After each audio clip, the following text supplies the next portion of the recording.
So here's how human design has helped me to create my dream life.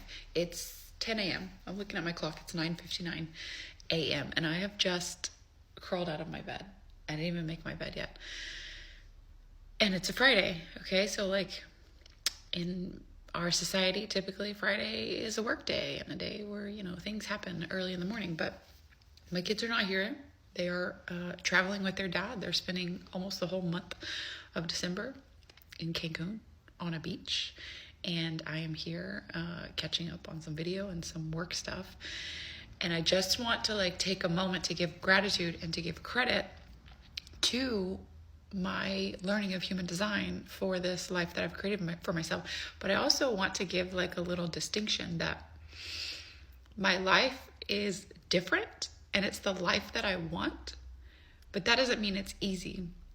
I wanted to have a life that was more interesting. I wanted to have a life that was more challenging in good ways, mentally stimulating, challenging, not beat my head against the wall challenging. But I wanted to have a life where I could be more creative and I could be more authentic in myself. And above all of that, a life where I could honor my energy. And I don't want to wake up before the sun comes up every day. And I don't want to go to bed early every night. Sometimes I want to go to bed later than others. Sometimes, I'm tired and I want to go to bed super early. And so being able to create my own schedule has been massively impactful for me just as a human. And I want to plant the seed that societally we're changing. So according to human design, we've been in a global cross, okay? So just a global theme that lasts for 400-ish years. And we're switching the cross and changing the theme of the planet in just a few years. In 2027, we go into a new global cross. And so the cross that we were in was the cross of planning.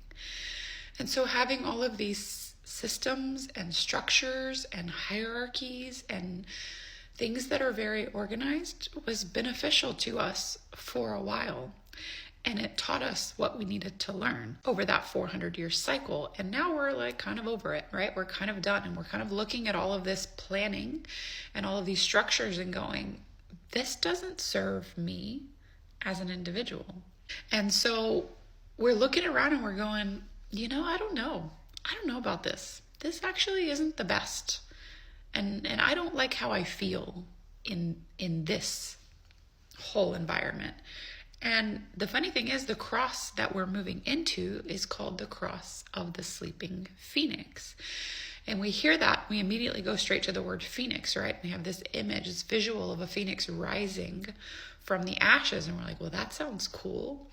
But in human design, it is the sleeping phoenix, which means it actually has to be asleep first.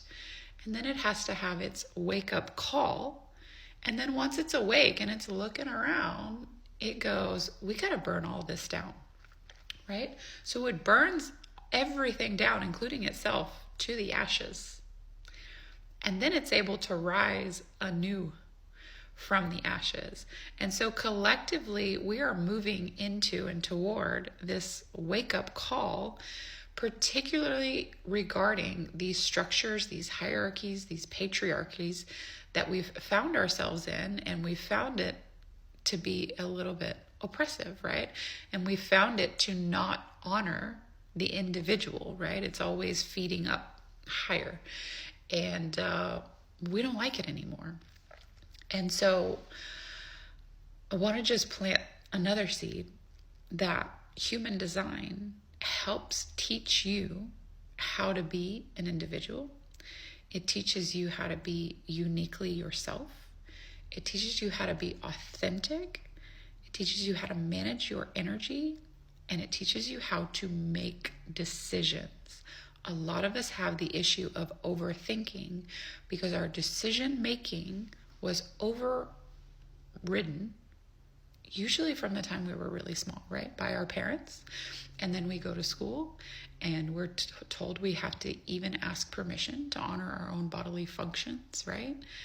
And then we get into the workforce and we have to ask permission to take a day off, right?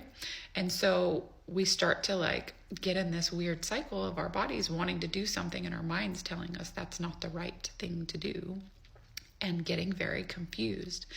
And so human design will bring you back to your center. It'll bring you back to your authenticity, and it will give you strategies, like actual real life daily tools for being yourself, because a lot of us have forgotten, and learning how to be yourself is the wake-up call.